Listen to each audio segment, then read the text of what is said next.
Good afternoon and welcome to the live recording of the Ecommerce Podcast. My name is Matt Edmondson, and if you are new to the show, a big warm welcome to you. And if you're a regular, you will have recognised that we are live streaming slightly earlier than we normally do on a Thursday. Oh yes, that's because today I get to chat to my fellow Brit, Chloe, who's been on the show before, Chloe Thomas, absolute legend. And we're going to get into some really crazy stuff today. I have no doubt, because it's Chloe, right? That's why we're shooting it a little bit earlier. So if you're on Facebook and you're going, hang on a minute, I'm not used to this coming up at 4 o'clock. Now you know why. Now we're here. So make sure you say hi, send us a greeting, ask your questions, all the usual stuff you can do in the comments, and Chloe and I will get to your questions, I have no doubt, if they come up. But just to let you know, like I say, if this is your first time here, we do the recording of the podcast live, okay? And you get to watch it, you get to watch the interview with Chloe, and if so inclined, like I say, you can get your questions in and have a little bit of fun with it. We then take the audio from this live stream and it becomes our podcast, and this podcast, episode 64, will get released next week. So this is the this is a live recording of it. So do stay with us to the end, because as always, as is our new habit, we have a giveaway to do at the end, and you're not going to want to miss this one because this is a great one from Chloe. But we'll talk more about that in just a little bit. I just wanted to jump in and say hi and just let you know this is the live recording of the e-commerce podcast. So stick with us, because here we go.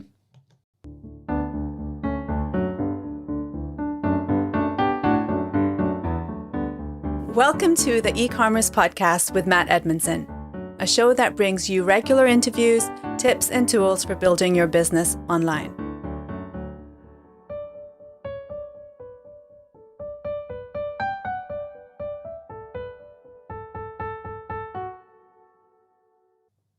Well, hello and welcome to the e-commerce podcast with me, your host, Matt Edmondson. Now, whether you are starting out in e-commerce, because, why would you not be right now with the whole pandemic thing? Everyone's getting online. So if you're one of those, it's great that you're here.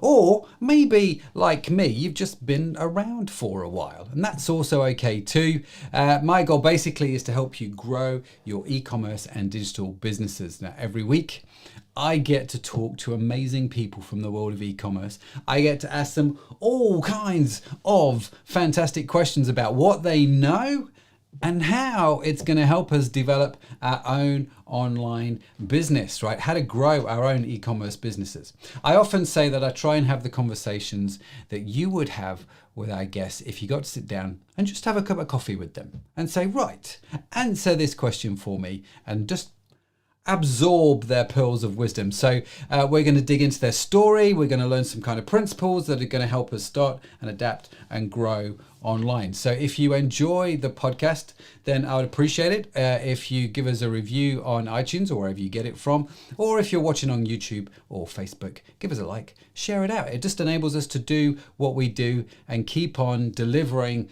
what I think is quite extraordinary content from some amazing guests, totally for free. Yes, it is. So make sure you do that. Now, let me tell you what is going on in this week's podcast.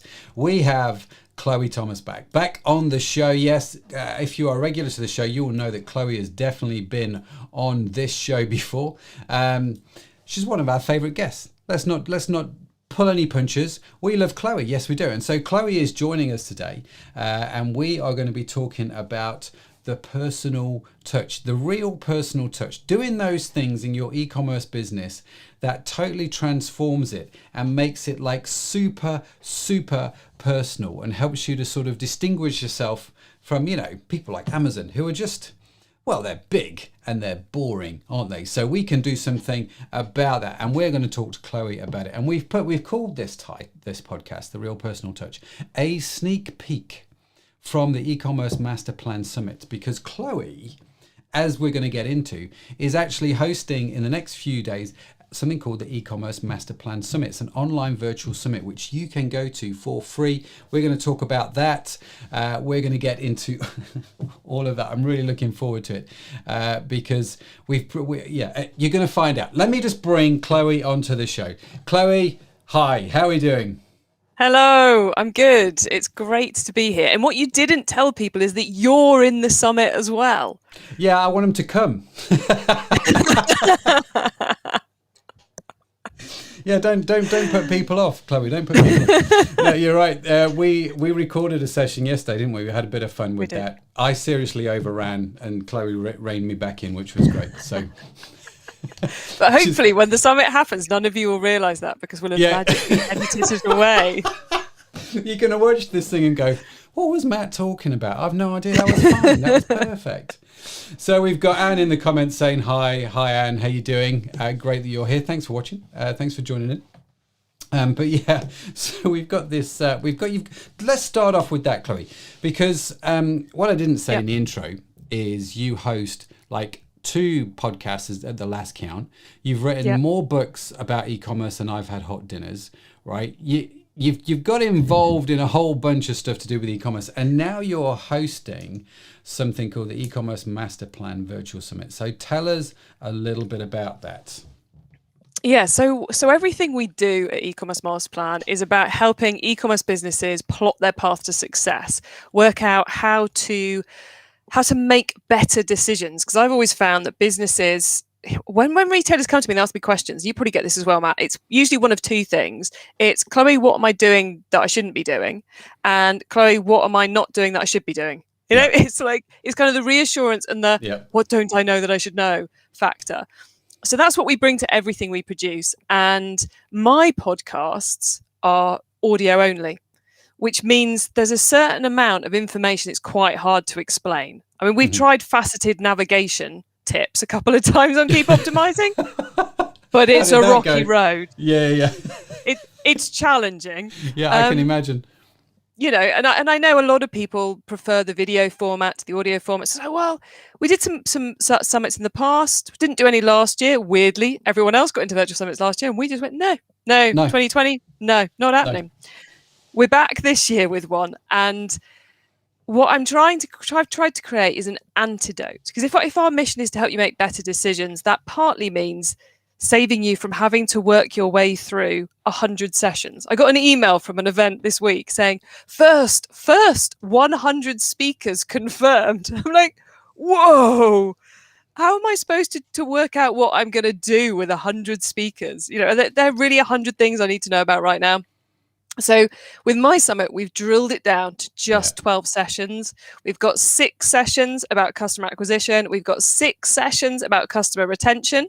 And then at the end of each day, we've got a live Q&A session for people to ask their questions.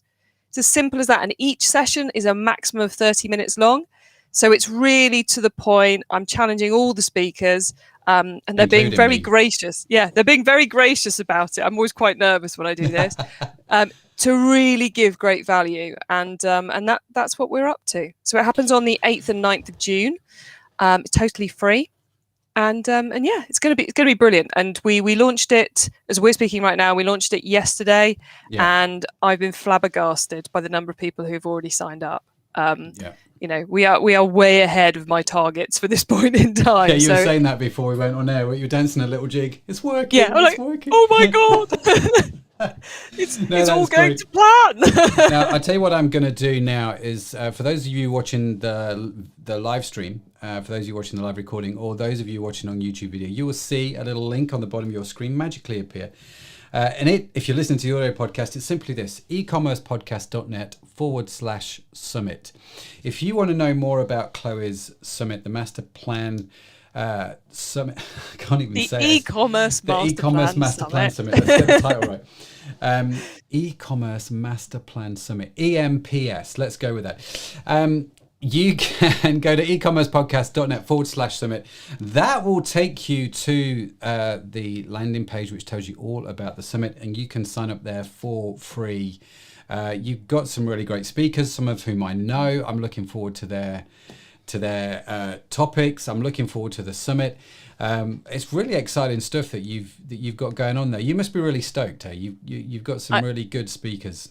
I am amazed. Me aside, you've got some. I Really know you're very good. And as we started, we've pre-recorded yours, so we know just how good your session is.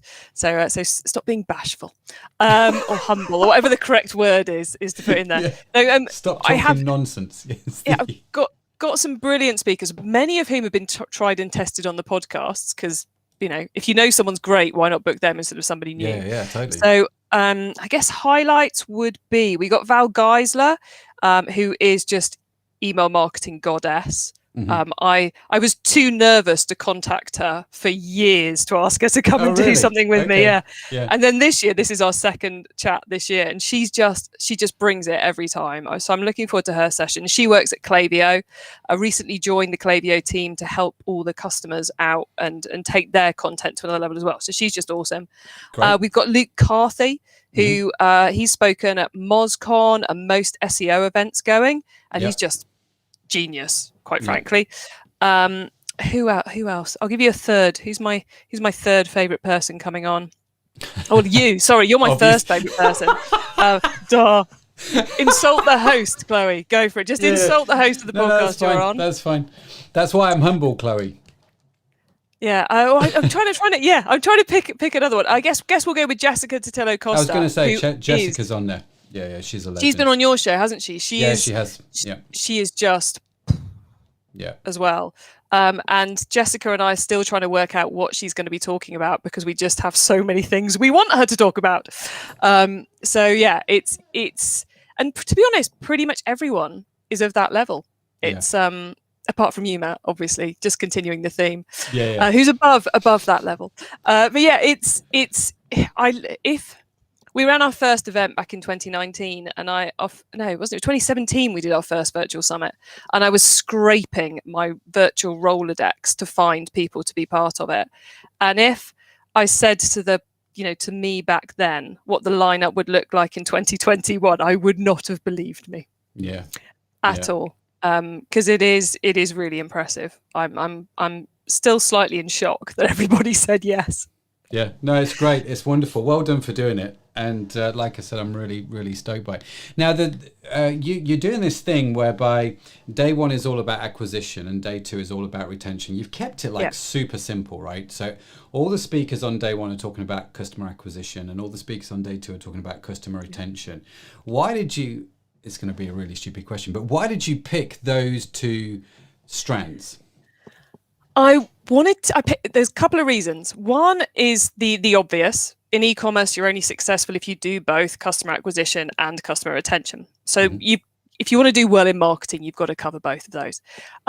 Second reason is because I think as a result of everything that's happened in the pandemic so far, a lot of businesses are going, we've got so many people who bought from us recently, we better do some work on retention. Plus, I know there's still a lot of businesses who are getting so many sales in that their marketing team aren't allowed to do much recruitment. So they've got time to spend on retention. So I wanted to up the retention interest for that reason. And the third reason that we've gone with 2 a day on each was discipline for me. So as I would make sure I had half of it on retention and half of it on acquisition, because since we've launched it, I've had people asking within a couple of hours of it going live, going, can I speak? And I am a sucker for saying yes. And I wanted to keep this focused. Yeah. So having 6 retention, 6 acquisition has forced me to deliver on the promise I want to give to the audience. Okay. No, that's fantastic. I like that. And it always amazes me how so much marketing is about acquisition and very little conversation happens around retention. I hats off to you for doing it. I think it's great. I think it's going to be super valuable for people. A little unknown stat, I don't know if I should share it, but when it comes to Jersey Beauty Company, right, so one of our e-commerce websites, this was an interesting stat, which has always been like this for the last few years, always intrigued me. 60% of our traffic is new customers, right? So 60% of the people that come to my website are new customers, 40% are returning. Okay, so it's a 60-40 split. But 60% of my revenue comes from returning customers and 40% of it comes from new customers. Does that make sense? So it kind of, the numbers flip. That makes total sense. And I have to say, anyone who's listening who hasn't now written down or made a mental note of, these are stats I need to check against Matt's benchmark, is missing a trick. Yeah, especially if you're in this industry. Yeah, anyone who's in beauty. Yeah, I think it's, and I wanted to highlight that, not because I think Jersey's anything unique. I just think such a large chunk of our turnover comes from repeat customers. Do you know what I mean? So retention is so critical, and getting into that mindset of retention is one of the things that's kept us around for so long, if I'm honest with you. It's where I started my retail career. So back in the early 2000s, I was working at Pastimes, which for those of you who are in the UK over about the age of 30 may remember the high street shop Pastimes that sold historically inspired gifts. So I was their catalogue marketing manager. Okay. And yes, we spent a lot of money on recruitment catalogues, but the amount of money we could generate from people who hadn't bought in 5 years by sending them a catalogue.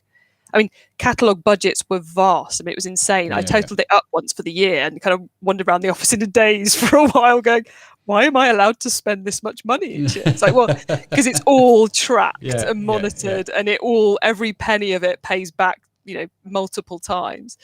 But then, by looking at that data and doing it, it was like a huge gold mine in that past customer list. So it always surprises me how many businesses you come across and you say, what are you doing on the retention front? We do an email broadcast.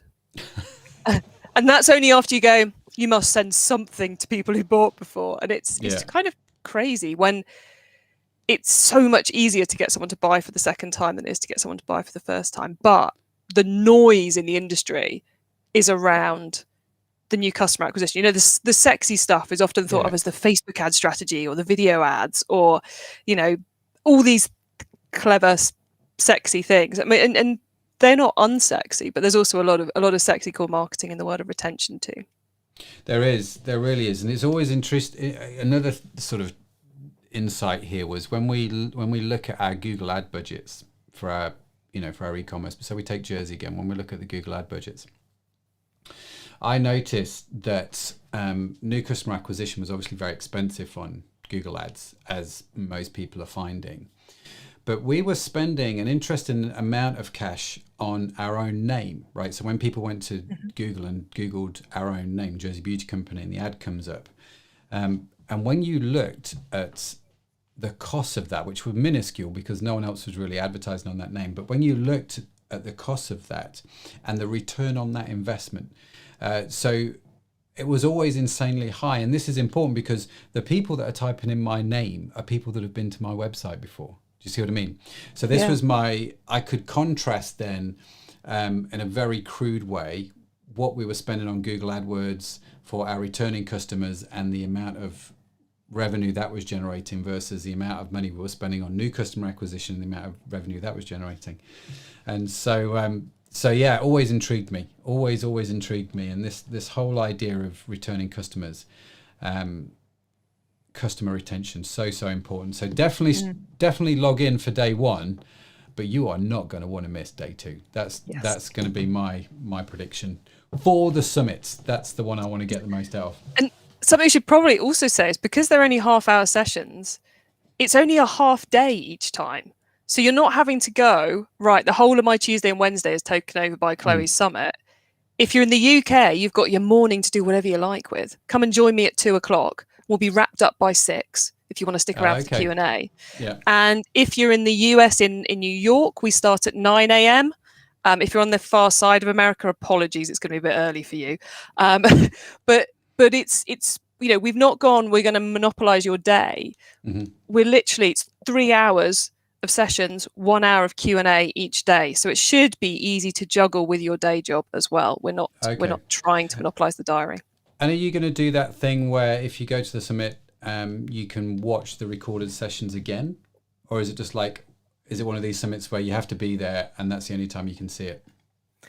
No, I mean, as a marketer, it's a very clever way to make people watch it on the day, is to go, if you don't watch it today, you're going to have to pay me 500 quid tomorrow. It's a very clever making money out of a summit tactic. But if I'm in the business and my mission is to help e-commerce business owners find the right decisions, make the right decisions and focus on the right things, then you have to watch all 12 sessions in 48 hours or I'm going to punish you, just doesn't fit with my brand. It's like, it's a great way of forcing people in on the day, but it's not right for what I do. I'm not criticizing anyone who does it, because I've played around with it in the past. It's a really clever tactic if that's how you make money out of summits. I make money out of the sponsors, so I don't have to do that. So we will be, after the summit, encouraging everyone to share it with their team. Often only one person on a team attends, and it's like, I saw something really interesting in email, but I'm not allowed to play with email. Pass it over to your email person, let them have a watch. Or if you're still running as a remote team, all of you watch the same session and talk about it in a team meeting the following week. It's a great way of connecting on something that isn't sign-offs and to-do lists. So replays will be available, everybody. That's good to know. Because I think you're going to watch some of these things. And my experience with summits is you go to these things and they're just so value packed, right? Especially if you've got great speakers and you're feverishly taking notes. But of course, your notes are never really that complete because they're moving on to the next thing. You're trying to keep up.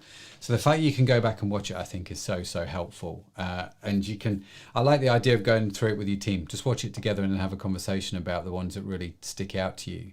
I think it's brilliant. Yeah. Brilliant. And I'm excited. We're going to be there. Excellent. We're currently playing around. We're trying to work out what the written content side of it is, whether we do transcripts of every episode or we do like top 3 takeaways from each episode or like a podcast show notes page.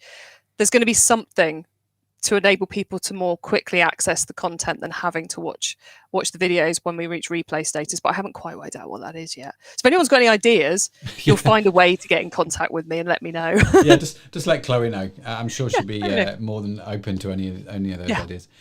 So you've got a few hours of summit speakers, and then at the end of each day, you've got the speakers come in for a Q&A at the end. Is that right? Yeah, so selected speakers come back for a Q&A, which is something we do each month at Keep Optimising. So the Keep Optimising podcast each month, we have 4 or 5 episodes, depending on how many Wednesdays there are. Different topic expert. So like this month, we are doing Google Ads. So we've had 4 topic experts on Google Ads, and then at the end of the month, they all get together for a webinar to talk about the topic and to answer questions from the audience. Those are quite popular with our listeners, so I thought, why not do it at the summit? So we're having kind of focused sessions throughout the day. If you cut out the open Q&A, you can keep it really, really tight. But then we have the open Q&A at the end, and hopefully we'll get, I know like we've got 2 Facebook ads and a Google Ads person on day 1, so I'm hoping for some interesting banter amongst them, because there tends to be quite a lot of laughter when I'm running a Q&A. So yeah, we got those at the end of each day for getting people's thoughts in and questions, and those will be available as replay as well. So if you can't make that, because I know you finish work at 5 in the UK and we're starting at 5 with the live Q&A, email me the questions and I will try and get those answered, and you can catch up with it on the replay. Brilliant. So as I said, if you're listening, ecommercepodcast.net/summit, you will be able to get access to all of that summit stuff. Now, Chloe, the talk that you and I did yesterday, which is what we're going to get into today, is this whole idea of the real personal touch. Why did we do that one? We did that one for the summit because it's a pet topic that I find quite fascinating. So when I sent you an email saying, what do you fancy talking about? And you sent me some ideas back, I went, oh, let's do that one, because I like doing that one.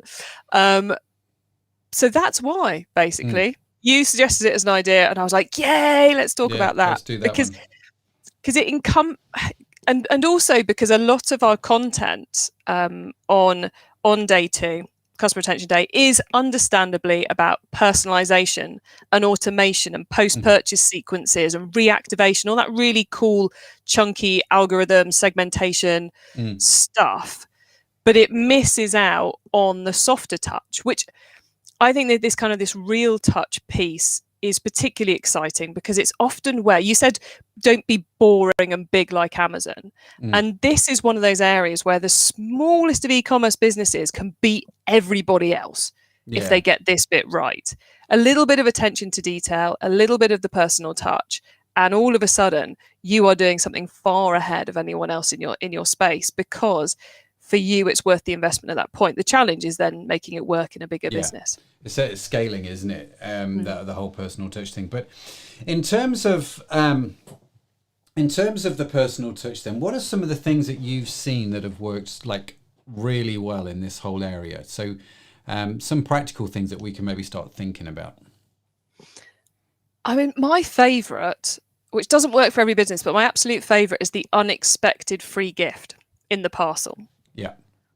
Because a lot of, even when someone places their first order, they're still testing you out until the product arrives. Mm-hmm. So you've got to make that unboxing experience as interesting and as exciting as possible. And a free gift really, really hits it. I mean, I was thinking about this after our chat yesterday. It's a bit like if you've ever bought a premium car, like a Mini or a BMW or an Audi or something, right? When you go to how you put minis in premium car there. That was brilliant. But I put minis in there because I've owned a couple of minis, and they go above and beyond with the personal touch element in their activity when you have on their cars. Like you find, if you take it in for a service, you may well find a bunch of flowers in the back. They don't just clean it and valet it; they give you a bunch of flowers. Personally, I don't like flowers, so it didn't really work on me. But as a marketer, I appreciated the gesture. So it was clever. Yeah. Yeah. Far rather had, I don't know, a pot of tea. Anyway, too much about me. We're going to come back to tea in a moment. Send Chloe tea. Send Chloe tea. So that's why I include Mini. But like when I bought a BMW, back when I drove places, now I have a Mazda 2 that's covered in dirt and has a flat tyre and had to be jump started last weekend. Just before anyone makes any value judgments about me and mentioning cars. But when I bought that, they put it in the middle of the showroom, and they put this massive, almost like parachute cover over it, right? So you go in and you're like, oh God, some poor person's going to have their car revealed. And then you go to them and go, where's my car? Is it round the back? And he goes, no, it's under the sheet. Isn't that exciting? You're having your car revealed. Well done, no. You. Yeah. But, in the Instagram world, for many people, that would be a huge highlight. And there was, chocolates and flowers in the back. And they make it a really exciting moment. And the unexpected free gift is a brilliant way to really up it when you're dealing with something. So I come back to tea. I'm a bit of a loose leaf tea junkie. Mm-hmm. And I used to go into my local tea shop and buy my tea.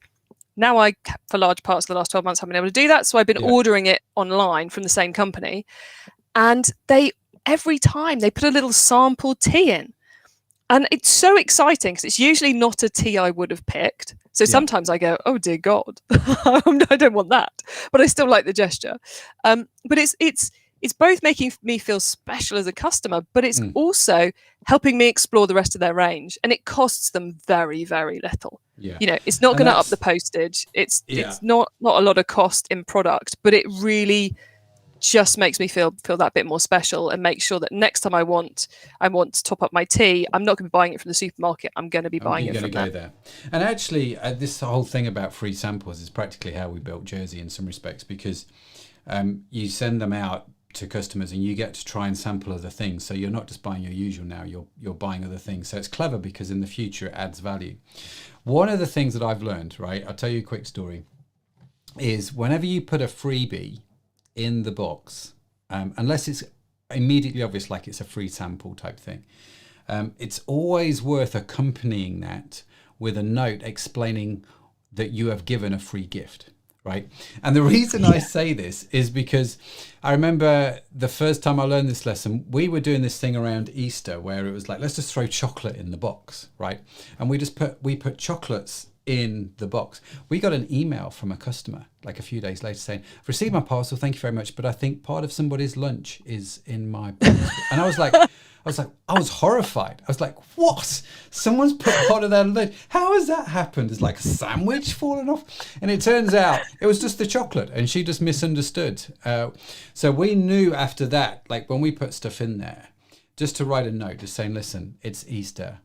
You deserve a bit of chocolate at Easter. Happy Easter from all of us here at Jersey, or something. Do you know what I mean? We just wanted to send you this gift to say thanks. especially in your industry as well, because if it's like a sample of a product and you've just put that in there, you want them to, it's a great opportunity to put in a note saying, here's a new product we're thinking of listing, or here's one of our best sellers. We thought you might want to try it. We'd love to know what you think. Let us know on Instagram or something. And then you're encouraging them to social share as well. But you're also upping. It's not just, I don't know, L'Oreal sent us this box of sachets. We'll get rid of them in the parcels. It's, we thought you might like this. We'd love to know what you think of it. And it elevates it to, that's a really nice gesture. Yeah, it does. It does. It's yeah. Anyway, make sure you put a note in the box. And if it's a handwritten note, then that's more personal than just a normal, printed card type thing. But whatever you can do, whatever you can scale.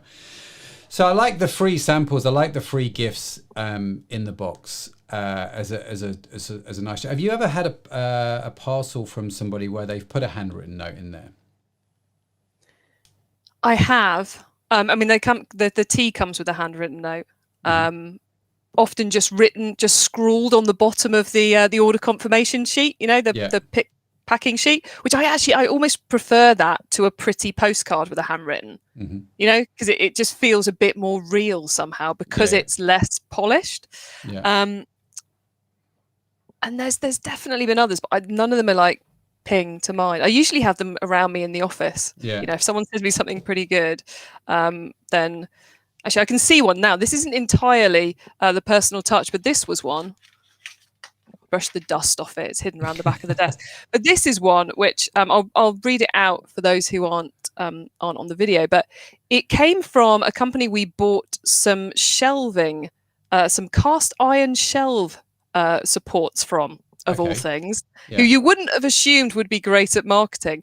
But what it says, for those of you who are listening, it says, win your order back with your photos and videos. It's an A5 flyer, cheap paper stock, so it doesn't cost them very much. And then it's got a 4-step process to work through, which I love. There's an awful lot of text on this. It's got take a video, post it on any of our social sites with all the social sites listed, or leave a review on FIFO, like or follow our page, sit back and wait to see if you win at the end of the month. It's quite a complicated one, but it's, it is, I suspect they get an awful lot of impact from this, and it takes, and it's on the back of the returns form. So, it's even more cost effective because they're using a piece of paper they're putting in anyway. Yeah, very good. I like that. That's straightforward. And I like what you said about just handwritten notes on the packing slip. That's how we do it a lot. We have like a secret, again, I'm just letting all the Jersey secrets out. Whenever we print the packing slip off, there's a secret code on the packing slip. So if you work in the warehouse, you'll know what that code means. Now, it may mean that this is their first order. It may mean that this is their 5th order. It may mean that they're entitled to something, and they can read that and they can interpret that and they go, oh, okay, this is their first order with us. So then they'll write a note on there saying, hey, Sam, thanks for placing your orders with us. It's really great having you part of the Jersey team. I love packing your order. And the guys in the warehouse will sign that. And that's a really easy thing to do. I think it takes like 5 to 10 seconds to do it. Of course, the handwriting gets worse throughout the day. But, That's proving that it's real. That's proven that therefore it's real. I tell you what, I think it was last time you were on the show, Chloe, you mentioned a website, and I can't remember the name of it. This is how bad it is. And that's not because the website is bad. That's because my memory is shockingly awful. Pressure's on me to remember what you're talking about now, isn't it? You recommended this leather site. It sold these little leather notebooks. This one. Yes. Paper Republic. Yeah. And so I went onto the website and ordered something from them. And it was a little leather notebook with the stuff you've got inside. And that came with a handwritten note. Which I thought was lovely, actually. That was, out of all the stuff I've ordered online over lockdown, that was the only one that came with a handwritten note. What's particularly impressive about that is that they come from Vienna. So they've got people writing in English in their Austrian place. Because we were talking about that because they do a brilliant post-purchase campaign. Yeah, that's right. To make you feel like, it's got videos in it of how to attach these things and how to put your notebooks in it and how it was made and who's packing it and all that kind of stuff. So yeah. I thought it's very good, and that notebook is in my bag, my work bag where I take a lot of notes. And that the post-purchase sequence I thought was very clever and very good. But yeah, I thought that they did the personal touch really, really well. And so I thought that's not cost them anything to do. No. But next time I need a refill for that notebook, that I'm going to those guys, right? It's just the way it's going to be. So I thought, no, good on them. I thought they did well with that. The other thing it does, of course, is you are more likely to remember. I know you forgot it here, but when you've got it in your hand and someone's saying, where did you get that from? You're more likely to remember the name of the company you got it from, because they're building that emotional connection with you. And that's what these real world, real physical pieces are doing. And we've spoken quite a lot about what goes in the parcel, paper or gifts or messages and free gifts. But I think another part is the parcel itself. Okay. And it's something which I think has become more important as the world of the pandemic has gone on. Because one of the kind of like really hard to track but definite increases in acceleration of trend that's happened during the pandemic is the consumer desire and interest in sustainability. Yes. And these days, if I get a parcel and it's filled with plastic packaging, and without a note on it saying this isn't really plastic, this is actually vegetable starch, I'm judging that company to the point where almost if it's plastic parcel tape, although I hate the Amazon tape with the string in it because it's so hard to remove with your fingers. I still, it's not hard to remove your finger with it though. No, you could lose it. You could easily lose the end of a finger with that stuff. But I would still rather have that than the plastic now. And I've got quite judgmental of companies who aren't doing ethical packaging. And then as a marketer, as an e-commerce person, I get quite judgmental of companies who have boring packaging, because there's no excuse for that either anymore. There's definitely no excuse for that. And that, again, I mean, coming back to the title of the show, the personal touch, the real personal touch. You're right. You can actually make the packaging stand out, and I show people an image, or I think we did it yesterday, didn't we? You show people a picture of an Amazon parcel and ask them a question. How do you feel when you receive this? And actually, you don't feel anything, really. It's quite an indifferent experience. And I think this is where you can make a real difference, is when you get the packaging. Sometimes the packaging you get is you just look at it, and before you've opened that parcel, you feel something, some positive emotion somewhere. It's connected with you and you're not quite sure how or why. But before you even open that parcel, you're expecting it to be good. And I think that's quite a clever thing to do with your packaging. Yeah, I mean, it's something which I'm quite fascinated by the world of subscription e-commerce, because I think there's a lot that the standard e-commerce world can learn from the world of subscription, because you kind of look at it and you go, wow, that's money that just comes in every month, but actually it's 10 times harder to recruit the customer, and then you really have to work to keep them from unsubscribing. But one thing which that industry is brilliant at is cool looking boxes. If you're running a subscription business and before, pretty much from what I see in the forums, people running subscription businesses, they're worried about the box before they've even identified the product. Yeah. Because they want to create that excitement, because they spent a lot of money recruiting someone in, and they want to keep them for 5, 6, 7, 12 boxes. So you've got to make it an experience, and that starts with when it arrives. They're not doing, you said emotion when you see an Amazon box. For me, it's usually, what's that one? I can't remember what I'm supposed to be having arriving this week. Yeah. So it's usually confusion with an Amazon box. Everything else, it's a little bit of intrigue. Oh, what's that going to be? With a good subscription box, it's arrived. Yeah. Oh, cool. Yeah. Wonder what's in it this month. Or, oh, brilliant. I needed the refill or whatever else. And it's such a simple thing to do, and it doesn't actually have to cost much more. You can literally just get, if you've got standard cardboard boxes, get a stamp and Yep. stamp on it. You know, and if like you were saying, and I love this, and we kind of glossed over it there, you have the marks on the order confirmation, you know, the packing slip, to flag up different types of customers, which is such a great way for a big company to deal with the personal touch, because not, you know, your warehouse staff will kill you if you make them write a personal note on every single parcel. But, you know, you could have like a VIP order coming through stamp that you put on your best customers' boxes that will get them excited. Yeah. Because there's just so much you can do. I get quite excited about packaging. I think it's good as well. And this idea of stamping a box, we did that. We set up a subscription chocolate company, and I was like, I want to do an experiment. How cheaply can we do this? Do you know what I mean? Because people say to you all the time, it's like, it's all very well and good you setting up an e-commerce business. You have got the warehouse. Do you know what I mean? You've got this, that, and the other. And I'm starting up. I was like, no, we're going to bootstrap this business. We're going to start from scratch and see what we can do. And so we just went out and bought a bunch of brown cardboard boxes that would fit through a letterbox. They were like 20p each or something like that. Mm-hmm. And I went onto the web and I found a stamp company that made a bespoke stamp. So you give them the design and it would make it. And we had two. One was the company logo, and the other was kind of like this organic kind of leaf pattern, because it tied in with what we were doing. So every box that went out, we would just literally stamp it. With the logo and with this sort of leaf pattern. And so the box looked organic and designed. No one knew we'd stamp them by hand. It kind of had that hand stamp look, but that was part of the appeal. Do you know what I mean? Yeah. And you can totally distinguish doing something like that. And I think it's the easiest way to start to add a bit of flair and personalization to those boxes. Yeah, so simple, so cheap. Mm-hmm. Just astounding that businesses don't do it more often. It's especially if you're a startup, right? Because it's one way, again, you can differentiate, and you can I'd almost do it where you've got stamp of the week and people can almost see, what's going to be this one? Do you know what I mean? Is there some kind of collection they can do with it? I don't know.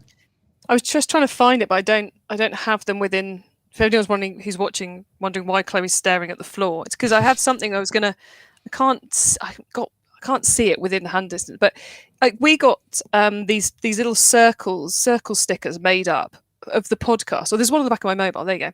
Oh, there you go. Really simple, cost next to nothing. So you could do little stickers to add on as well if you're like, it can't be single color. It's got to look a bit more professional. Get a sticker. Get some cool looking tape.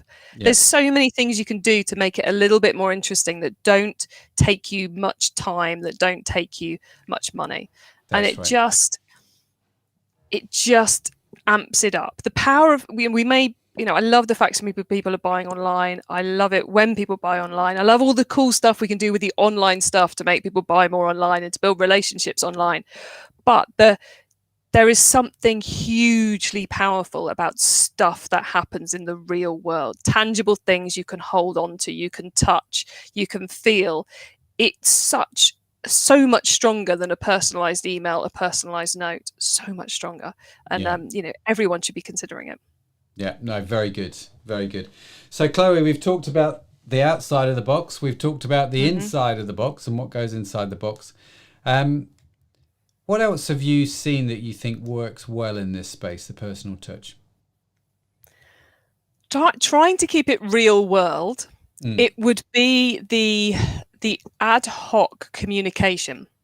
So obviously I started in direct mail, so I have a lot of time for direct mail, and the stuff you can do with it now in terms of at scale, in terms of unique triggered sendings to people, is just really powerful. But for a smaller business, if you've got someone who has ordered, I don't know, maybe you're just starting out and you're just starting to see people ordering for the second time. Mm-hmm. Which is a very exciting moment. The first order is exciting. The second order is seriously exciting.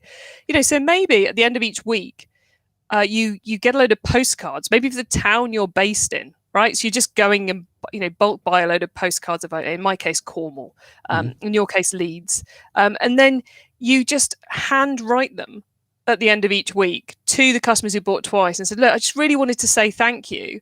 You're one of the first people to buy twice from us, and it's just really lovely. So I hope you have a lovely week.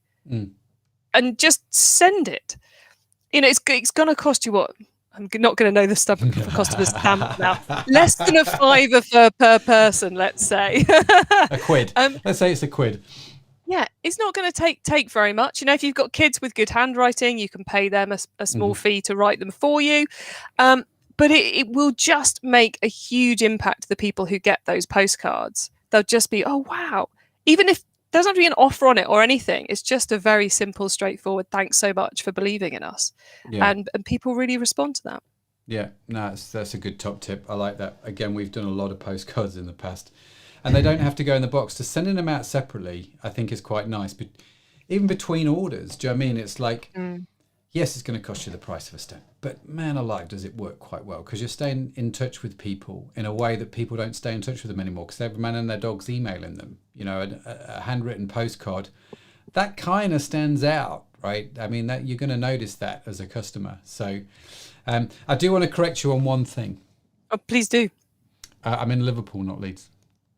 Oh, sorry. I'm from Cornwall. Anything above Birmingham, to be fair, Bristol is all the same. I knew it began with an L. It's up north and it begins with L. Not quite as far as Scotland. Between Bristol and Scotland, you're somewhere there. Somewhere between those. But no, I thought that was quite funny. People listening go, no, he's not from Leeds. He always talks about Liverpool, and why sorry. Leeds? Has he moved?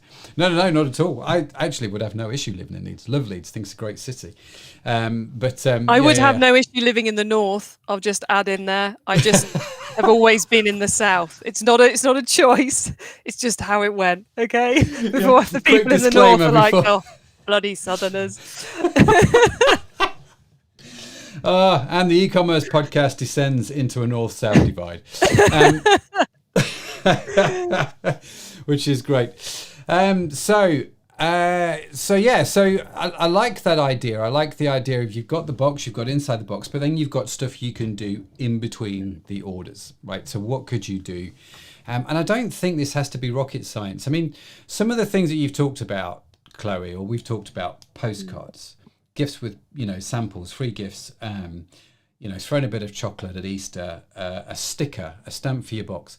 None of that, at least in my mind and my experience, breaks the budget, right? It's all relatively low value stuff, but actually makes a big difference.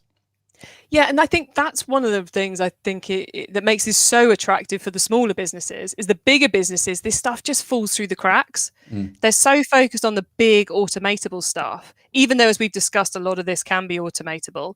They don't allow it. It just doesn't quite happen. Doesn't quite fit on anybody's path, because they've got one person who's warehouse who maybe never speaks to the people who are in, who manage the order printouts, who never speak to the people who do the marketing. So it just gets lost. And as a small business, it's really easy, because a lot of the time it's you doing all of it. So, it's a huge opportunity for the smaller business to build that emotional connection with customers, and then just try not to forget it as you grow bigger.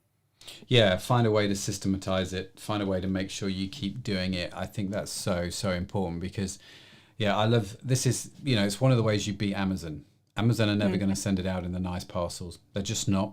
They're never going to send out the postcard. They're just not. They're never going to throw in the gift, the extra freebie. They're just not. So this is stuff that you can do to differentiate, and I think it's so important. But no, that's been great. Listen, Chloe, thank you so much for being with us. And my pleasure. Just normally at this point of the show, I say to people, how do people reach you? How do people connect with you? How do they get a hold of you? If they head to ecommercemasterplan.com, they will find everything I'm up to and links to get in contact with me as well. So let's keep it simple.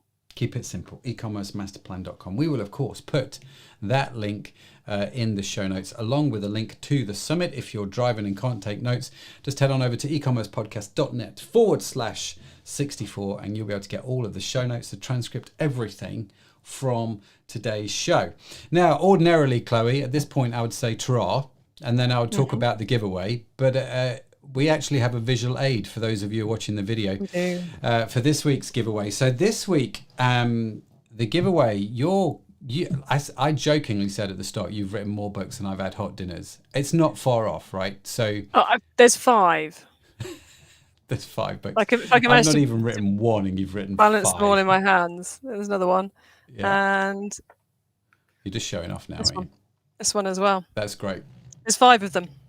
There's 5 books which Chloe has authored, and Chloe is very kindly going to donate a copy of each book, so you can win a copy of all 5 books just by heading on over to the page ecommercepodcast.net/64. All you got to do is just put your name, email in. That's it to enter, and one lucky listener/viewer will get all 5 books for free from Chloe, which is an amazingly generous gift. So thank you for doing that. And My pleasure. Yeah. Just head on over and grab a chance while you can. And whilst you're online, let's just tell them one more time, Chloe. The e-commerce Masterplan Virtual Summit is starting on June the 8th. Yes. And goes through June 9th. And it is starting at 2 p.m. UK time, which is 9 a.m. If you're New York. So if you're on the Eastern Seaboard, so EST.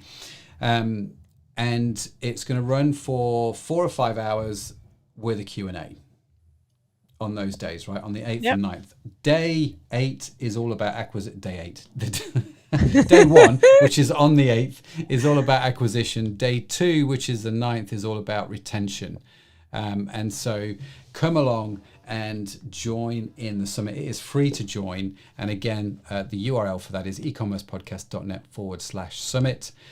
Chloe, it's been an absolute treat, as always, to have you on the show. And thanks for doing the summit. I think it's going to help a lot of people. And the fact that it's free to enter is, I think, and watch it is brilliant. So thank you for doing it. Thanks for all the sweat and the tears. I have no doubt it will be fantastic. I hope so too, and likewise. The whole reason I'm doing it is to help lots of people. So go and get yourself signed up for your ticket right now, everyone. ecommercepodcast.net/summit. There you go. Well done. It's like you're a professional. Almost. Almost. Listen, Chloe, thanks for that. Hey, listen, why don't you close out today's show? Okay. No one's ever done that before, so you may as well just close it out. Well, everyone, thank you very much for listening to Matt and I chat about the real side of customer retention and how to look after your customers. I've thoroughly enjoyed being on Matt's podcast. I hope you will have too, whether you're watching us live or whether you're listening in the car, in the shower, on a walk with the dog. We appreciate it. And you can find out all the notes from this episode at ecommercepodcast.net/64. Well done. Thanks, Chloe. It's been great having you all along. I guess close out. We may do that more often. That was very well done. So we will see you next week on the podcast, and have a great week wherever you are. Thanks for listening. Thanks for being a part of it. And we will speak to you again soon. And Chloe, thank you very much. Cheers, everyone. Bye. You've been listening to the E-commerce Podcast with Matt Edmondson. Join us next time for more interviews, tips, and tools for building your business online.